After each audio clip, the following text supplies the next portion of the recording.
फौजी का बेटा आज जीत कर भी हार गया। शहबाज मुंतहिब, नवाज शरीफ नाराज, भाई से हाथ मिलाने से इनकारी ठहरे। ताकतवर आज भी अपनी चालों से बाज न आए। बिलावल भुट्टो का असल जमहूरी चेहरा बुरी तरह आज बेनकाब हुआ। आज असेंबली के अंदर क्या कुछ हुआ और सहाफ़ियों के साथ क्या हो रहा है, आज के गोरखधंधा में इस पर बात करेंगे। अस्सलाम वालेकुम, आप देख रहे हैं गोरखधंधा। अबरार कुरैशी आपसे मुखातिब हूँ। मुस्लिम लीग नून के तमाम चाहने वालों को इस बात की बेहद मुबारकबाद कि शहबाज शरीफ साहब रियासत पाकिस्तान के 16वें वज़ीर-ए-आज़म बन गए। वो खुद बज़ात खुद दूसरी मरतबा वज़ीर-ए-आज़म बने। उनके भाई जो हैं इस मुबारकबाद के साथ साथ कि आपको इस मुबारकबाद को कबूल करना चाहिए या नहीं, क्योंकि आपके असल कायद मियाँ मोहम्मद नवाज शरीफ साहब ना तो वज़ीर-ए-आज़म बने और ना ही वो अपने भाई की वज़ारत उज़्मा के मनसब के ऊपर खुश हैं। उन्होंने हकीकत में अपने भाई से हाथ मिलाने से इनकार किया और यही हकीकत है। उसके बावजूद हम आपको मुबारकबाद देते हैं और इस वजह से भी मुबारकबाद आपको दे रहे हैं। हमें पता है कि वोट चोरी करके आए, ये इलेक्शन धांधली ज़दा हैं, फिर भी मुबारकबाद इसलिए कि कुछ अखलाकी तकाजे होते हैं। कम अज़ कम हकीकत को सामने रखा जाए तो ना ये वज़ारत उज़्मा, ना हकीकत, ना कुछ और।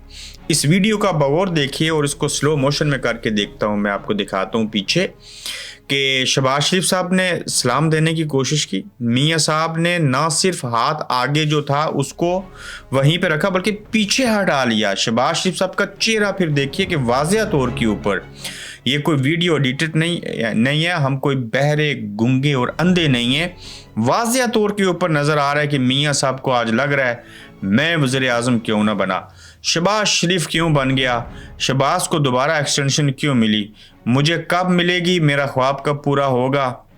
अगर काश मैं वज़ीर-ए-आज़म बन जाता तो ये वज़ारत उज़्मा शहबाज शरीफ को, ये इक़्तिदार ऐसा है इसमें भाई भाई का, बाप बेटे का, बेटा बाप का, कोई किसी का नहीं होता।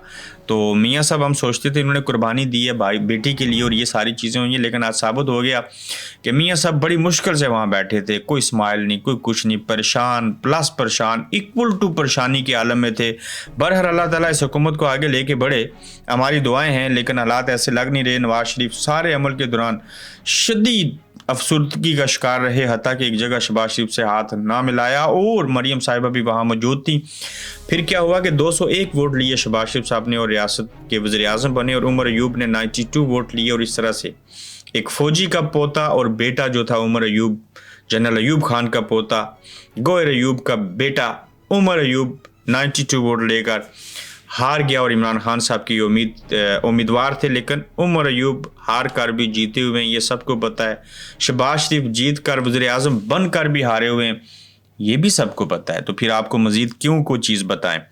बड़ी अहम खबरें हैं और भी, लेकिन उससे पहले क्या है कि सहाफ़ियों की बात कर ली जाए, अपने हिस्से का काम किया जाए। असतूर जो हैं उन्हें फिर से गिरफ़्तार किया गया है। उन्होंने आज कोई बड़ा ज़बरदस्त शेर भी बोला। दलेर हैं, नेक हैं, अच्छे हैं, सच्चे हैं, खरे हैं, डटे रहेंगे, जितना मर्जी रिमांड ले लें, इन लोगों ने बाज नहीं आना। क्यों? आप लोग अब सहाफ़ियों के सामने ना सिर्फ बेनकाब हुए हैं बल्कि आपकी हैसियत, ये जो आम मांगने वाले बेकारी और आम सा बंदा होता है ना, उससे भी नीचे चले गए हो। यानी कि ये चंद लोग हैं जिनसे लोगों को घिन आ रही है। सहाफ़ी अपनी सहाफ़त और अपनी आखरत ठीक करना चाहते हैं। दुनिया बेशक गर्क हो जाए और आप सहाफ़ियों को जितना मर्जी गिरफ़्तार करो, यकीन जानिए, पता नहीं मैं इस मुल्क में रहता हूँ तो इसलिए मुझे ये ऐसे फील हो रहा है, ये इदारों की चीज़ों की इंपॉर्टेंस, वज़ीर-ए-आज़म, सदर, ये आर्मी, ये फ़लाँ, इन चीज़ों की कोई अहमियत नहीं रहेगी। ये यूज मजूज लगते हैं मुझे, पता नहीं और किसी की क्या सोच होगी। सहाफ़ियों को खामोश नहीं करवा सकोगे। मुझे FIA में अजीब व गरीब जगह पर रखा हुआ है। छोटी सी जगह में कभी 19 लोग होते हैं, कभी ज़्यादा होते हैं, कभी मैं सच बोलता हूँ उसकी सज़ा दी जा रही है। क्या ये चाहते हैं कि इस मुल्क में कब्रिस्तान का आलम हो? असतूर ऐसा कहते हैं। भाई ये गिरफ्तार हैं तो ऐसा कह रहे हैं, तो जब आज़ाद थे तो इससे भी बड़े बड़े अल्फाज कह रहे थे। तो आप इमेजिन कीजिए, आप इनके ऊपर जुल्म करके तंग जगह पे रख के आप तो इनको अपना और बड़ा मुहालिफ बनाओगे और आपकी असलियत मज़ीद इनके सामने खुल के आएगी। और सहाफ़ी इसलिए गिरफ़्तार जब होते हैं सच बोलते हुए, और प्लस उसमें जो खूबी है वो ये है कि ये खुद देख के आते हैं कि होता क्या है असल में। सियासतदानों को जब गिरफ़्तार करते हैं तो ये लोग कितने बेहाने के, कितने बेरहम हैं, कितने बुज़दिल हैं, ये कितने ज़ालिम लोग हैं जो रियासत इस्लामी जमहूरिया पाकिस्तान के असल लोग, असल सहाफ़ी, असल सियासतदान, असल वारस जमहूरी लोग, उनको ये कैसे गिरफ्तार करके अपनी रियासत में लेके जाते हैं। अपने कानून आइन जिसको मैं खिलवाड़ कहता हूँ उसके तहत लोगों को सज़ा देते हैं, लोगों को अज़ियत देते हैं। इनको दुनिया में तो कोई नहीं पूछ रहा, लेकिन इनको अल्लाह पूछेगा। ये सब गर्क हो जाएंगे, मुझ समेत ये सारे कब्र में जाएंगे और इनको एक दिन हिसाब देना होगा। माज़रत के साथ ये चीज़ें इतनी चल रही होती हैं कि कई बार हम भी जज्बात में आ जाते हैं, लेकिन कोई बात नहीं, वक्त बदलेगा, वक्त ठहरेगा नहीं। असेंबली का पहला रोज़ था और ताकतवर जो हैं वो अपनी चालों से, यानी कि चालबाज अपनी चालों से बाज ना आए। उन्होंने क्या किया, उमर अयूब की तकरीर शुरू होते ही सरकारी टीवी की आवाज़ को बंद कर दिया गया। हालांकि उमर अयूब उसका टैक्स देते हैं, हर महीने देते हैं। सरकारी टीवी से मुराद यहाँ पाकिस्तान टेलीविज़न है, PTV। उमर अयूब ने तकरीर के आगाज़ में इमरान खान का नाम लिया, नारा लगाया, फ़ोटो उठाया, किस्सा सुनाया। ओए ओए करने वालों, अगर आपकी टांगों में 4 गोलियां लगें तो उसके बाद बताना कि आप ओए ओए करोगे कि ये नहीं। और हैरत होती है मुझे नून लीग के बाज़ लोगों के ऊपर, और PTI के अंदर भी बाज़ लोग ऐसे हैं जिनको मैं मस्खरा कहता हूँ। लेकिन इमरान खान को गोलियां लगने के मामले के ऊपर नून लीग की जानिब से ओए ओए करना, और उमर अयूब का उसके ऊपर बोलना और कहना कि गोलियां खा कर भी उसने उफ ना की, वो खामोश रहा, वो डटा रहा, वो डरा नहीं, वो बिका नहीं, झुका नहीं, अपनी चीज़ों को लेके आगे बढ़ता रहा। और गोलियां खाकर खून में लथपथ होकर उसने मुक्के का निशान बना के अवाम को अच्छा मैसेज दिया कि जुड़े रहें। उसने कोई इश्तिहाल नहीं दिलवाया।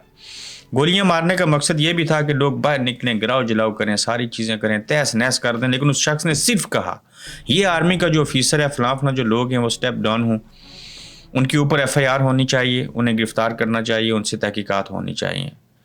लेकिन उन्होंने क्या किया कि बाद में 9 मई का वाक़या हो गया और जो प्लान गोलियां लगने के ऊपर नहीं हो सका था वो वहाँ पे प्रैक्टिकल हो गया। तो इमरान खान आखिर कब तक सब्र करता, बिलखुसूस जेल में पहुँच के, लेकिन अब तक उनको हैराने, झुकाने और सब कुछ करने के लिए चीज़ें जो हैं वो तेज़ी के साथ जारी और सारी हैं। बिलावल भुट्टो एक जमहूरी नाना के नवासे हैं, जमहूरी माँ के बेटे हैं, आसिफ अली जरदारी के भी सबजादे हैं। आज जब उन्होंने ये बात की महमूद खान अचकज़ई के बारे में कि अगर आप PTI के सदारती उम्मीदवार बनेंगे तो वो खुद को कौम परस्त नहीं कह सकते। कौन? महमूद खान अचकज़ई। ऐसा किसने कहा? बिलावल ने। यानी कि उनके अब्बा के मुकाबले में महमूद खान अचकज़ई पाकिस्तान तहरीक इंसाफ की जानिब से सदारती उम्मीदवार बनेंगे तो फिर महमूद खान अचकज़ई बाकुल बिलावल भुट्टो जरदारी के वो खुद को कौम परस्त नहीं कह सकते। क्यों जी? ये पाकिस्तान तहरीक इंसाफ जो है वो क्या जमहूरी पार्टी नहीं है? तो बिलावल साहब, क्या आपके अब्बा के मुकाबले में इलेक्शन लड़ने वाले लोग गैर जमहूरी हैं? क्या उन्हें मुल्क और कौम से मोहब्बत नहीं है? तो ये बिलावल साहब की जमहूरियत अब्बा प्लस अब्बा इक्वल टू अब्बा साहब, जरदारी साहब, सदर साहब वहाँ पे ठुस कर जाती है। मुझे बड़ा पोटेंशियल नज़र आता है कई बार इनके अंदर, लेकिन बात करते हो तो दिल पे असर नहीं करती। अपने मफाद की बात करते हो तो सरेआम कौम को समझ आ जाती है। अवाम के मफाद की बात करते हो तो वो भी कौम को पता चल जाता है, उसको पूरा नहीं कर सकते। बिलावल साहब आगे बढ़िए, दुनिया आर्जी है, छोटी है, ये सियासत किस्से कहानियाँ ऐसी हैं। आप जिस इन्वायरमेंट में रह रहे हैं उसको बदलें, थोड़ा सा अपने आप को चेंज करें, अपने इर्द गिर्द के लोग अच्छे रखें जो आपको रियलिटी बताएं, नेचुरल चीज़ें बयान करें कि हकीकत क्या है।